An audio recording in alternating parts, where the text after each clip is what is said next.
Posé en fait à la fois la problématique de l'indépendance et le financement de la recherche. En fait, la recherche, effectivement, elle doit avoir une dimension indépendante. Ça ne veut pas dire indépendant coupé du monde, en fait. Donc, je pense que ce qu'on fait ce matin, en fait, montre à quel point on peut être connecté avec l'ensemble des acteurs et puis avec la représentation nationale que vous êtes.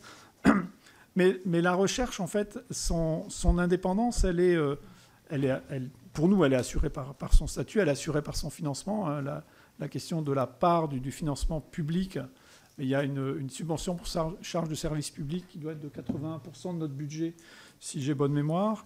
Et le reste, c'est sur contrat, mais c'est pas la part de contrat avec des entreprises privées est extrêmement faible.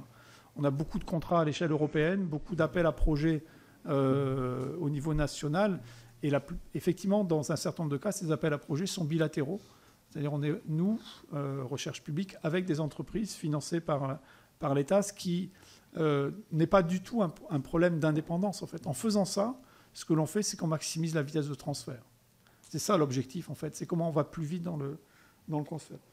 Et après, l'indépendance de la recherche, elle est assurée par le fait d'avoir en interne comme en externe un certain nombre d'instances qui deviennent des garants. On a un conseil scientifique. Tous nos dispositifs partenariaux ou nos grands projets, les PEPR par exemple, ont tous un conseil scientifique. Et dans tous les cas, on essaye d'avoir un conseil scientifique extrêmement ouvert et si possible ouvert à l'international. Alors moi, je suis un Européen et un internationaliste convaincu, en particulier en matière de recherche. En fait, on est très fort ensemble et surtout pas les uns contre les autres. Et en fait, le fait d'avoir des grands chercheurs à l'international présents dans nos instances est une forme de garant de notre indépendance et en même temps une obligation de penser loin. Et voilà, c'est ça qui assure notre indépendance. Et après, on a des tas de démarches en interne qui assurent dans des comités d'éthique et de déontologie qui permettent de donner des guides aux chercheurs pour éviter d'avoir des glissements, une trop forte dépendance à des entreprises. Et on a, dans toutes les configurations, une analyse très précise des conflits d'intérêts.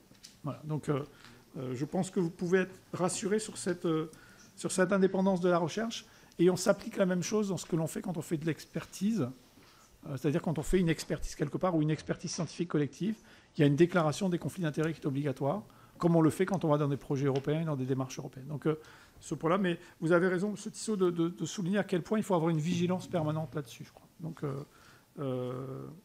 sur ces questions-là. Je dis M. Tissot,